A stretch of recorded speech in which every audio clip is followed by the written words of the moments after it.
Почитувани гледачи, вие следите емисијата Одговори на тешки прашања. Зошто Бог, кој е добар, го дозволува злото во светот? Прашањето кое често не прогонува кога се соочуваме со проблемите на злото е опатено како крик за помош од сите 4 меридијани на светот. Зошто има зло во светот ако постои Бог? Зошто тој не направи нешто за ова зло? Многумина изјавуваат дека постоењето на злото го негира и самото постоење на Бога. Понекогаш проблемот со злото им се поставува на христијаните како сложено прашање. Ако е Бог добар, тогаш тој не е доволно силен да го искорени злото и неправдата во светот, бидејќи злото се уште напредува. Ако тој е толку доволно силен да ги спречи лошите дела, тогаш тој мора да биде зло сам по себе, затоа што не прави ништо за да го спречи злото, иако има мог да го стори тоа. Па, што тогаш се прашуваме? Каков е тој Бог? Дали Бог е лош или слаб? Дури писателите на Библијата, почитувани гледачи, се жалат во еден момент од својот живот за злото и страдањето. Еве што напишал царот Давид во Псалам 40 глава 13 стих. Благоволи, Господи, да ме избавиш. Господи, побрзај ми на помош. Затоа денеска ќе бидеме подготвени да признаеме дека злото е проблем за сите нас. И затоа признаваме дека ако Бог го создал светот каков што е денес, тогаш тој не бил Бог на љубовта, туку на злото. Тоа мислење, на жалост, често превладува кај многу луѓе. Меѓутоа, почитувани, Библијата јасно окажува дека Бог не го создал светот каков што е денеска. Туку злото настанало како резултат на себичноста, на непослушноста на човекот. Библијата тврди дека нашиот Бог е Бог на љубовта и дека сакал да создаде човек кој го сака Бога и Бог не сака нас. Меѓутоа, вистинската љубов не може да постои ако не се нуди по слободен пат и по слободен избор и волја, и затоа на човекот му се дава можност да ја избере или да ја отфрли. Кога Адам и Ева на почетокот не го послушале Божјиот совет, тие не избрале нешто што Бог го создал, туку со својот избор донеле зло во овој свет.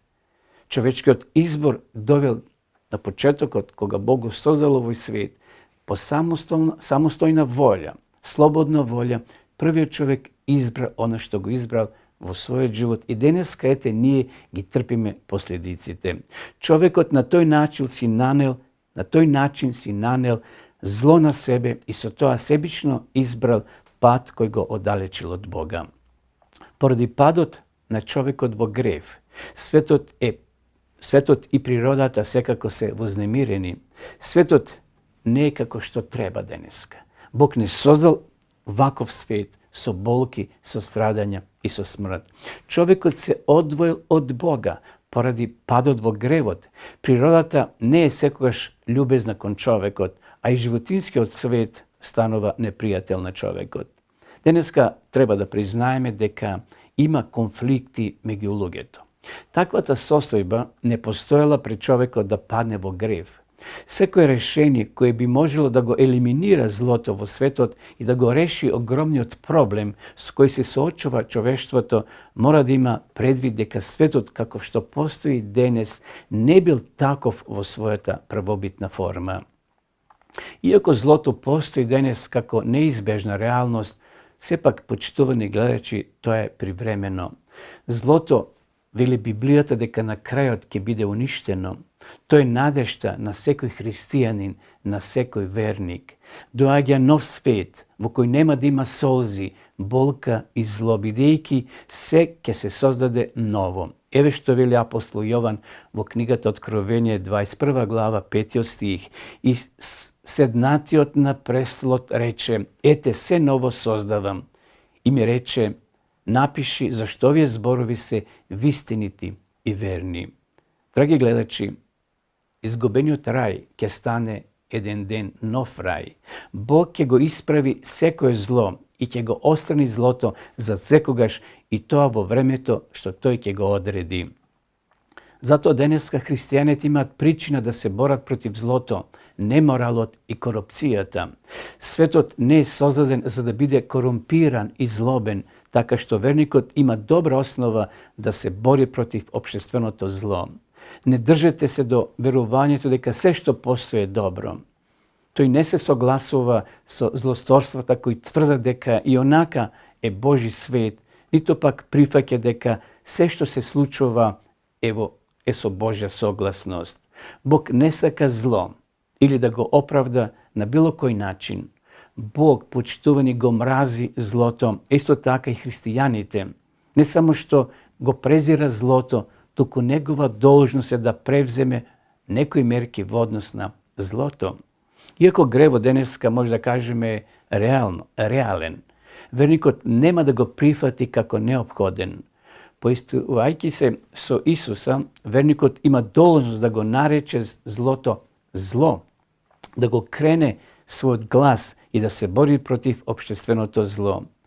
Денеска природните катастрофи, злосторствата и социјалната заостанатост не треба да се прифаќат како нормална држава, бидејќи таа не е првично создадена како таква, мислам на оваа земја, на овој свет, и нема да постои во идното Царство Божјо.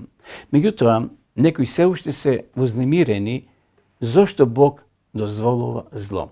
Зошто Бог се уште дозволува да се шири злото се повеќе и повеќе. Тие доведуваат во прашање неговата мудрост, бидејќи тој воопшто му дал на човекот можност да бира. Тоа го знаеме уште на првите страници во Библијата. Бог му дал слободна волја на избор на Адам и на Ева. Дороти Саурс, американска писателка, го става проблемот на злото во перспектива. Еве што напишала таа во својата книга "Верување или хаос". Од која било причина Бог избрал да го направи човекот таков каков што е? Ограничен, полн со страдање и подложен на тага и смрт. Бог има честност и храброст да го употреби својот лек. Да, Библијата ни кажува дека Божите намери честопати се надвор од нашето разбирање. Апостол Павле, односно пророк Исаја, подосна ќе читаме и текстот од апостол Павле, пророк Исаја вели во 55 глава, 8 и 9 стих следново: "Моите мисли не се ваши мисли, ниту вашите патишта се мои патишта, вели Господ. Но како што е небото повисоко од земјата, така се и моите патишта повисоки од вашите патишта, и мислите мои повисоко од вашите мисли." Апостол Павле на сличен начин напишал на црквата во Рим, а Библијата вели дека Божјата намери или Божите намери честопати се надвор од нашето разбирање. Павле во Римјаните 11:33 напишал: "О, каква длабочина на богатството, премудроста и знаењето на Бога! Колку се неиспитливи неговите судови и неиспитливи неговите патишта." Почитувани, иако Библијата ни дава информации за тоа како злото дошло на земјата, таа не ни го кажува одговорот зошто Бог го дозволил тоа. Меѓутоа знаеме дека Бог е семудар, Бог е сезнаен, па затоа постои причина зошто дозволил да се случи зло, што е надвор од нашето разбирање.